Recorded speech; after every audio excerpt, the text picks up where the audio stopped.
Hello class 8. Today we are going to study chapter number 10 in your civics, law and social justice.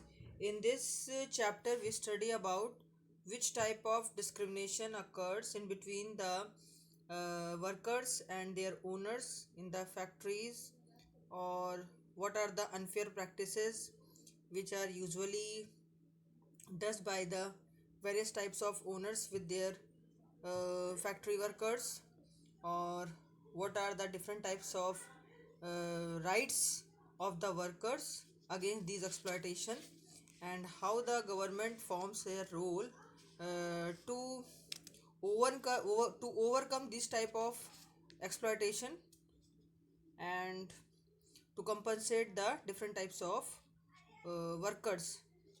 So let me start. Let us take a common market situation where the law is very important. चलिए आपको एक common market situation का example बताती हूँ. Where this is the issue of workers wages. Private companies, contractors, business person normally want to make as much profit as they can. जैसे एक normal company होती है, वहाँ पर क्या होता है, वर्कर्स का इशू होता है. प्राइवेट कंपनीज में कॉन्ट्रैक्टर्स होते हैं, बिजनेस पर्सनस होते हैं, इन सभी को अपना प्रॉफिट चाहिए होता है. इसीलिए वो लोग क्या करते हैं कि मैक्सिमम जितना ओनर होता है वो अपना मैक्सिमम प्रॉफिट गेन करने के लिए, प्रोडक्शन के लिए जो उनका वर्किंग आवर्स है वर्कर्स का वो बढ़ा देता है, जबकि वेजेस उसको उसकी अपेक्षा कम देता है. तो उनको जब वर्कर्स को अंडर पेड करेगा, कम देगा, या फिर उनको फेयरली पेड करेगा, या फिर मिनिमम वेजेस देगा, तो मिनिमम वेजेस के ऊपर एक लॉ बनी हुई है. यानी कि हर एक वर्कर को, एक फैक्ट्री ओनर जो है वो मिनिमम वेजेस उसको देना ही पड़ेगा. अगर वो मिनिमम वेजेस नहीं देता है और उसको रिवाइज भी नहीं करता हर एक साल में, तो ये उसके जो वर्कर है उसके राइट के साथ उसका एक्सप्लॉयटेशन कहा जाता है. और इसीलिए उसके लिए लॉ भी बना हुआ है. These help ensure that the relation between the three parties, worker, consumer and producers, are govern in a manner that is not exploitative. कहने का मतलब ये हुआ कि जो लॉ बना है मिनिमम वेजेस के लिए, उसका मतलब ये होता है कि ताकि वर्कर्स के राइट को प्रोटेक्ट किया जा सके, और उनके लिए लॉ बना हुआ है जिससे कि प्रोड्यूसर, कंज्यूमर और वर्कर्स तीनों पार्टीज़ के बीच में जो रिलेशनशिप है वो अच्छा इस्टेब्लिश हो और कोई भी एक्सप्लॉइट ना हो. इसके लिए मिनिमम वेजेस का लॉ बनाया गया है. अब इसके लिए देखो बच्चों, यहाँ पर कहा है the government has to ensure that these laws are implemented. Government को ये चाहिए कि वो इन लॉज को इम्प्लीमेंट कराने के लिए कोई ना कोई अच्छे कदम उठाएं. और ये इन्फोर्समेंट का मतलब यहाँ पर ये हुआ कि वो ज़बरदस्ती, मतलब जब कोई काम सही तरीके से नहीं होता है तो उसको सही तरीके से कराने के लिए गवर्नमेंट क्या करती है, इन्फोर्स करती है कि वो लोग उस लॉ को अप्लाई करें. ओनर्स वगैरह क्या करते हैं कि अपने टैक्सेस को बचाते हैं, और जैसे क्या करते हैं कि वो वर्कर्स से ज़्यादा काम कराते हैं वर्किंग आवर्स में और उनको कम पैसा देते हैं. तो उससे निपटने के लिए क्या होता है कि वर्कर्स का एक्सप्लॉयटेशन कम हो, इसके लिए लॉ जो बनाई गई है उस लॉ को इन्फोर्स करके मनवाना और करवाना, इनका इम्प्लीमेंटेशन कराना, ये दोनों गवर्नमेंट के काम होते हैं.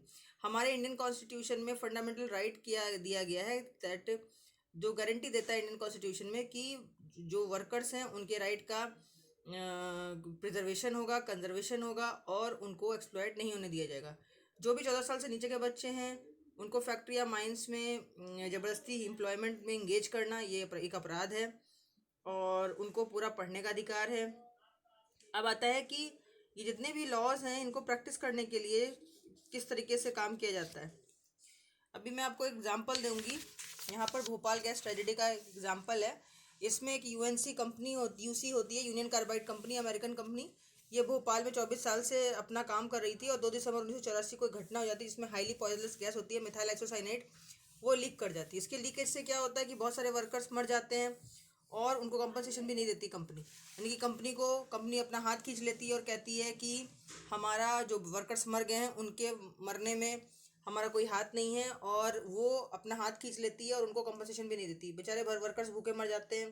50,000 से ज़्यादा लोग जो हैं वो बीमार हो जाते हैं, उनका कोई ना कोई नुकसान हो जाता है. तो इसलिए सारे वर्कर्स यूनियन मिल करके उस जो यूनियन कार्बाइड कंपनी है, अमेरिकन कंपनी, इसके ओनर के खिलाफ वो लोग धरना प्रदर्शन करते हैं और प्रोटेस्ट करते हैं. कोर्ट में भी जाते हैं. तो सुप्रीम कोर्ट उनके खिलाफ ये निर्णय देता है कि जो सेटलमेंट होगा वो सेटलमेंट जो होगा वो वर्कर्स और ओनर के बीच में किया जाएगा. इसमें यूसी स्टॉप इट्स ऑपरेशन, कि यूसी हालांकि अपने ऑपरेशंस को बंद कर देती है, यूसी कंपनी बंद हो जाती है, लेकिन उसके बावजूद भी कई सालों तक जो वर्कर्स हैं वो पॉइजनस वाटर, कंटामिनेटेड वाटर पीने के लिए मजबूर हैं, और जो भी उनकी जो रिस्पॉन्सिबिलिटी थी क्लीन अप करने की उस एरिया को, वो पॉल्यूट करके चले गए। 24 साल के बाद भी आज तक वहाँ के लोग जस्टिस के लिए फाइटिंग कर रहे हैं कि उनको सेफ ड्रिंकिंग वाटर मिले, हेल्थ केयर फैसिलिटीज़ मिले। तो ये सब चीज़ें हैं कि इसका मतलब है कि वर्कर्स की वर्थ नहीं थी। अब वर्कर्स की वर्थ कैसे होगी? One reason why foreign companies came to India, कि ये फॉरेन कंपनीज हमारे देश में क्यों आती? क्योंकि यहाँ पर उनको लो पेड वर्कर्स मिल जाते हैं, यानी कि कम वेजेस पे काम करने वाले लेबर ज़्यादा हमारे देश में मौजूद हैं as comparison to foreign countries. Foreign countries में लेबर बहुत महंगी है, इसीलिए फॉरेन कंपनीज जो है यहाँ इन्वेस्टमेंट करके अपनी कंपनीज को खोलते हैं, और ताकि ज़्यादा से ज़्यादा इन्वेस्टमेंट यहाँ करते, ताकि उनको लो पेड वर्कर्स मिल जाए, लो वेजेस पर वो मैक्सिमम लेबर रख करके अपना प्रोडक्शन का कॉस्ट बढ़ा सके, और प्रोडक्शन को बढ़ाने के बाद में उसको वो महंगे रेट पे हम ही को बेचते हैं। इस वजह से कंपनियां यहाँ आती हैं। अब 1980 से 1984 के बीच में क्या हुआ कि MIC जो प्लांट आया था, इसने हाफ ऑफ दी वर्कर्स, मतलब 12 to 6 वर्कर्स जो है उनका वेजेस काटा, और साथ में ये भी कहा कि period of safety training for workers was brought down from 6 months to 15 days। उन्हें 6 महीने से लेकर 15 दिन तक इनके वर्कर्स को ट्रेनिंग भी दिया। नाइट शिफ्ट वर्कर को इन्होंने अवॉइड कर दिया, हालांकि नाइट शिफ्ट में जो वर्कर काम कर रहे थे उनको कोई भी राहत पैकेज नहीं दिया। तो इस तरीके से भोपाल गैस ट्रेजेडी जब होती है तो ये देखा गया कि अगर वेस्ट वर्जीनिया में ये कंपनी USA में खुली होती तो वहाँ पर बाकायदा वर्कर्स को अगर कोई दुर्घटना होने वाली तो उससे पहले कंप्यूटराइज वार्निंग मिलती है।